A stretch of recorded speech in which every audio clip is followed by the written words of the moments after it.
ವೀಕ್ಷಕರೇ, vision broadcasters and publishers private limited ಪ್ರಸ್ತುತಪಡಿಸುವ ವಾಹಿನಿ ಸಾನ್ ಟಿವಿ. ನಮಸ್ಕಾರ.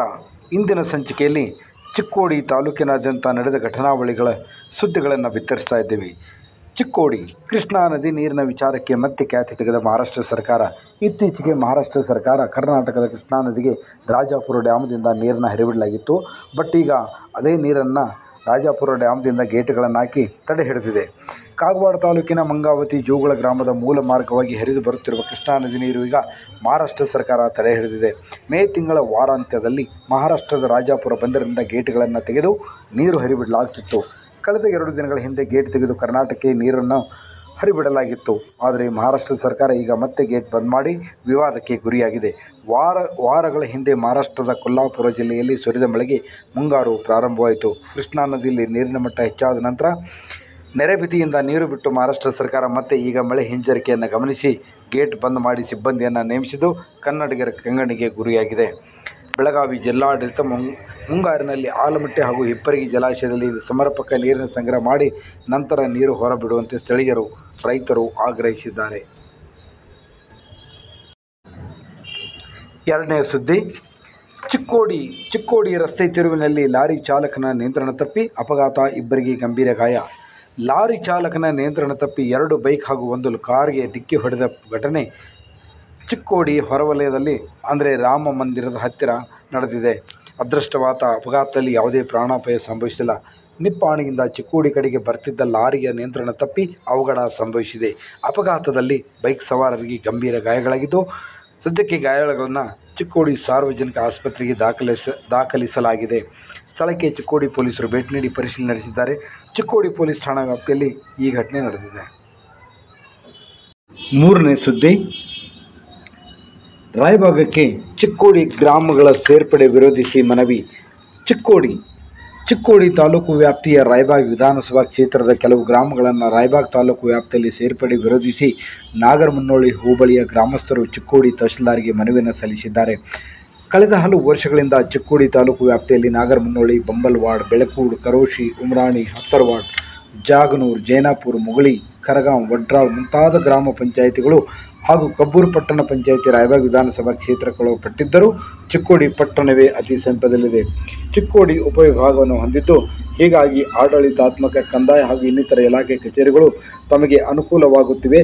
ಹೀಗಾಗಿ ಈ ಎಲ್ಲ ಗ್ರಾಮಗಳು ಚಿಕ್ಕೋಡಿ ತಾಲೂಕು ವ್ಯಾಪ್ತಿಯಲ್ಲಿ ಮುಂದುವರಿಸುವಂತೆ ಚಿಕ್ಕೋಡಿ ಗ್ರೇಡ್ 2 ತಹಶೀಲ್ದಾರ್ ಕಿರಣ್ ಬೆಳವಿ ಅವರಿಗೆ ಮನವಿಯನ್ನು ಸಲ್ಲಿಸಿದರು. ನಾಲ್ಕನೇ ಸುದ್ದಿ, ಸಂಸದ ಅಣ್ಣಾಸಾಬ್ ಜೊಲ್ಲೆ 2ನೇ ಆಯ್ಕೆಯಾಗಿ ಪಾದಯಾತ್ರೆ.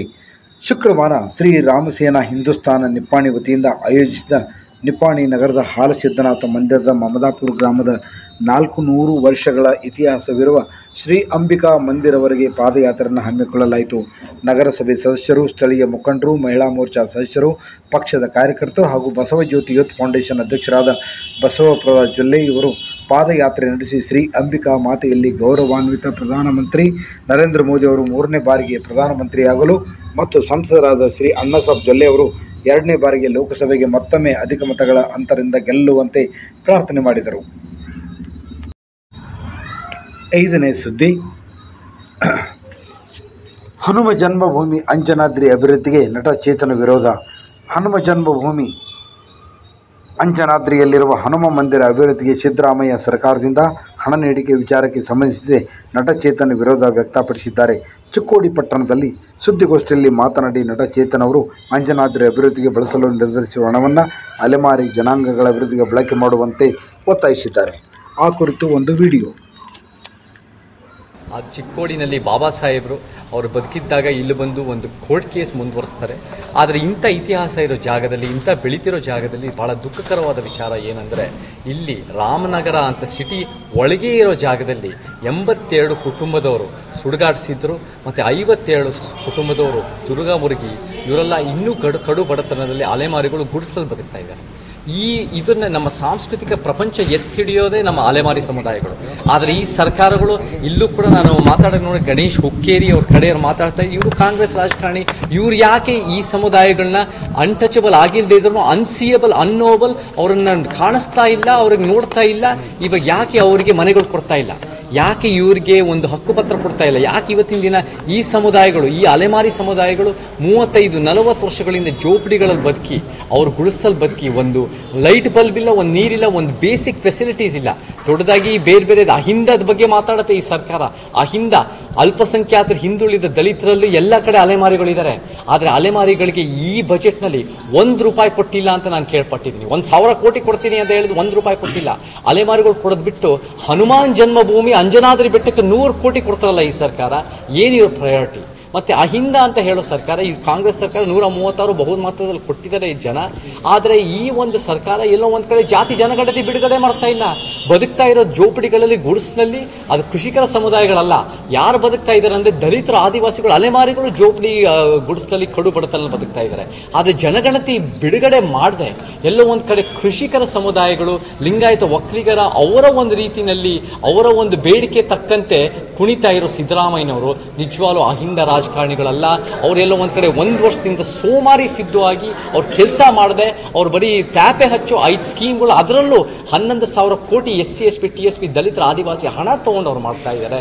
ನಮಗೆ ಇದು ಭಾಳ ದುಃಖ ಆಗುತ್ತೆ. ಮತ್ತು ಮುಖ್ಯವಾಗಿ ಸಿದ್ದರಾಮಯ್ಯ ನಿಜವಾಗ್ಲೂ ಬ್ರಾಹ್ಮಣ್ಯ ರಾಜಕಾರಣಿ ಅಲ್ಲ ಅಂದರೆ ಯಾಕೆ ಹಾಲು ಮತದ ಕುರುಬರನ್ನ STಗೆ ಸೇರ್ಸಕ್ಕೆ ಹೋಗಿದ್ದಾರೆ, ಶಿಫಾರಸು ಮಾಡಿದ್ದಾರೆ?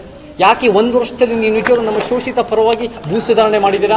ದೊಡ್ಡ ಮಟ್ಟ ಸಿದ್ದರಾಮಯ್ಯವರು ಹೇಳ್ತಾರೆ BJP ಮೀಸಲಾತಿ ವಿರೋಧಿಗಳಂತ. BJP ಎಷ್ಟು ಮಟ್ಟಿಗೆ ಮೀಸಲಾತಿ ಬಗ್ಗೆ ಜ್ಞಾನ ಇದೆ ಅದು ಬೇರೆ ಪ್ರಶ್ನೆ. ಆದರೆ ಸಿದ್ದರಾಮಯ್ಯನವರು 1 ವರ್ಷದಲ್ಲಿ ಅಥವಾ 6 ವರ್ಷಗಳಿಗೆ ಯಾವ ದೊಡ್ಡ ಮಟ್ಟದ ಮೀಸಲಾತಿ ಯೋಜನೆ ಮಾಡಿದ್ದಾರೆ ನಮ್ಮ ಅಲೆಮಾರಿಗಳಿಗೆ, ನಮ್ಮ ದಲಿತರಿಗೆ, ನಮ್ಮ ಆದಿವಾಸಿಗಳಿಗೆ? ಸೊ ಈ ನಿಟ್ಟಿನಲ್ಲಿ ನನಗೆ ಎಲ್ಲೋ ಒಂದು ಕಡೆ ಅಲೆಮಾರಿಗಳು ನಿರ್ಲಕ್ಷ್ಯ ಆಗ್ತಾ ಇದೆ. ಅಲೆಮಾರಿಗಳಿಗೆ ಅವ್ರ ಜೋಪಡಿಯಲ್ಲಿ ಬದುಕ್ತಾ ಇದ್ದಾರೆ, ಅವ್ರಿಗೆ ಕಡು ಬಡತನಲ್ಲಿ ಬದುಕ್ತಾ ಇದ್ದಾರೆ. ಈ ಅಭಿವೃದ್ಧಿ, ಈ ಒಂದು ಅತ್ಯುತ್ತಮ ಬೆಳೀತಾ ಇರೋ ಭಾರತ ಕರ್ನಾಟಕದ ವಿಚಾರದಲ್ಲಿ ಈ ಸಮುದಾಯಗಳು ನಿರ್ಲಕ್ಷ್ಯ ಆಗ್ತಾ ಇದೆ. ನಮ್ಮ ಒತ್ತಾಯ ಏನು ಅಂದರೆ, ಈ ಒಂದು 82 ಕುಟುಂಬ ಸುಡುಗಾಡಿಸಿದ್ರು, ಮತ್ತೆ ಈ ಒಂದು 57 ಕುಟುಂಬ ದುರ್ಗಾ ಮುರುಗಿ ಆ ಸಮುದಾಯದ ಸದಸ್ಯರು ಇಲ್ಲೂ ಬಂದಿದ್ದಾರೆ. ರಾಮನಗರ